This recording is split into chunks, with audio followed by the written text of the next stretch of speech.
दफनाते जी कब्रिस्तान में अभी तो बंदे नहीं दफनाते। क्या बोल रहा है?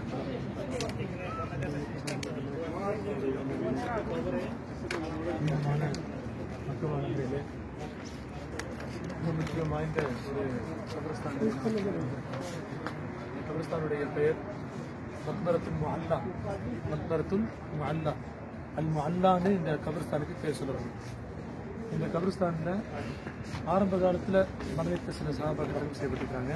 அதில் குறிப்பாக நபிகள் நாயகம் ஸல்லல்லாஹு அலைஹி வஸல்லம் உடைய மனைவியான முதல் மனைவி கதீஜா ரலியல்லாஹு அன்ஹா, உம்முல் முஃமினீன் எல்லாம் தாயாக இருக்கக்கூடிய கதீஜா ரலியல்லாஹு அன்ஹா அவருடைய மக்பரா, அவருடைய மரக்கஸ்தலம் இந்த காமனுக்கு உள்ள கண்ணாடி நீங்கள் ரொம்ப நேரம் போவோம், போய் பார்த்துட்டு அவங்களுக்கு சலாம் சொல்லித்தரேன். நீங்கள் அதே மாதிரி சலாம் சொல்லுங்கள். அதுக்கப்புறம் நம்ம வந்துடலாம். சலாம் சொல்லிட்டு வந்துடலாம். போகும்போதே துவா, இப்போ யாசின் ஓடிட்டு வந்தோம்ல, அது இங்கே அடங்கி இருக்கக்கூடிய எல்லா குப்ராலிகளுக்கும் இன்ஷால்லா அது ஈசா சாவை நம்ம வந்து துவா செஞ்சு போகும்போது இன்ஷால்லா. கதீஜா ரலியல்லாஹு அன்ஹா எவ்வளோ ஒரு முக்கியமான இந்த இஸ்லாத்துக்கு முக்கியமானது அப்படின்னு சொன்னால், நபி ஸல்லல்லாஹு அலைஹி வஸல்லம் அவர்கள் ஆரம்பத்தில் வஹி வந்தபோது வஹின்னா என்னன்னே தெரியாது. நபி ஸல்லல்லாஹு அலைஹி வஸல்லம் வந்து ஆரம்பத்தில் தெரியாது. அப்படிப்பட்ட நிலையில் ஃபஸ்ட்டு வஹி வருது ஹிரா கோயிலில் இருக்கும்போது. வந்த உடனே ஜிப்ரீலை பார்த்தா அவங்க ஒரு பிரம்மாண்டமான ஒரு படைப்பாக இருக்கிறாங்க. இப்படி ஒரு இது வந்து இப்படி ஒரு வஹி வருது, அல்லாஹ்வுடைய செய்தி வருது, என்னென்ன உனக்கு ஃபஸ்ட்டு ஒரு நடுக்கமாக வருமா இல்லையா, ஒரு நடுக்கம் இருக்கும், பயம் பதட்டம் இருக்குமா இல்லையா, அந்த அச்சம் பயம்ன்றது பதட்டன்றது மனிதன்ற அடிப்படையில் அவங்களுக்கு வந்துச்சு.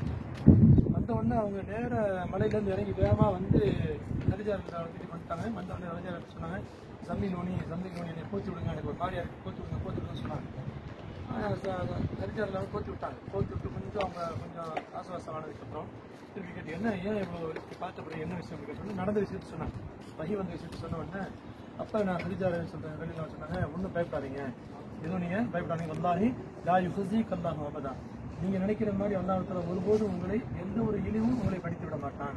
காரணம் நீங்கள் உங்களுடைய குணம் நலம் இருக்கிறதே மிக ஆகச் சிறந்த குணம். நீங்க ஆகச் சிறந்த குணத்தை உடையவர்கள். இல்லாதவங்களுக்கு உதவி செய்றீங்க, கஷ்டப்படுறவங்களுக்கு உதவி ஹெல்ப் பண்றீங்க, சொந்த பந்தங்களோட சேர்ந்து வாழ்றீங்க. இப்படிலாம் நீங்க இருக்க போகும்போது அல்லாஹ் வந்து ஒருபோதும் உங்களை கைவிட மாட்டான். உங்களுக்கு ஒன்றும் ஆகாது. நீங்க அமைதியா இருங்க. உங்களை ஒரு ஒரு ஒரு அருகிற இடத்துல போட்டு வரக்காட்டை போட்டுக்குவாங்க.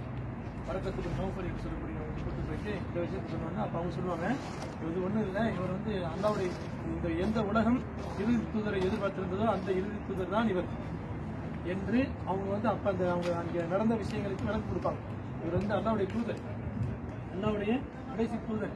இவரை ஒரு காலத்தில் இந்த மக்கள் இந்த ஊரில் வாழக்கூடிய மக்கள் மக்கத்து மக்கள் வந்து இவரை விரட்டி விடுவாங்க, ஊரை விட்டு வெளியேற்றுவாங்க அப்படின்னு ஆச்சரியமாயிடுச்சு.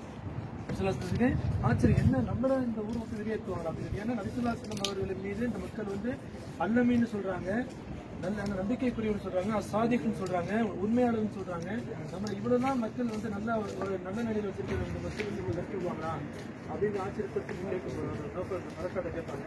கண்டிப்பா அவங்க விரட்டுவாங்க.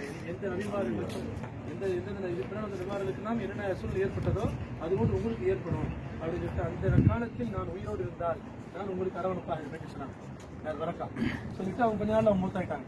அதுக்கப்புறம் நபிசுல்லாஹ் வந்து அவங்க சொன்ன மாதிரியே இங்கே வாழும்போது ரொம்ப பெரிய பிரச்சனைகளை சந்திச்சாங்க.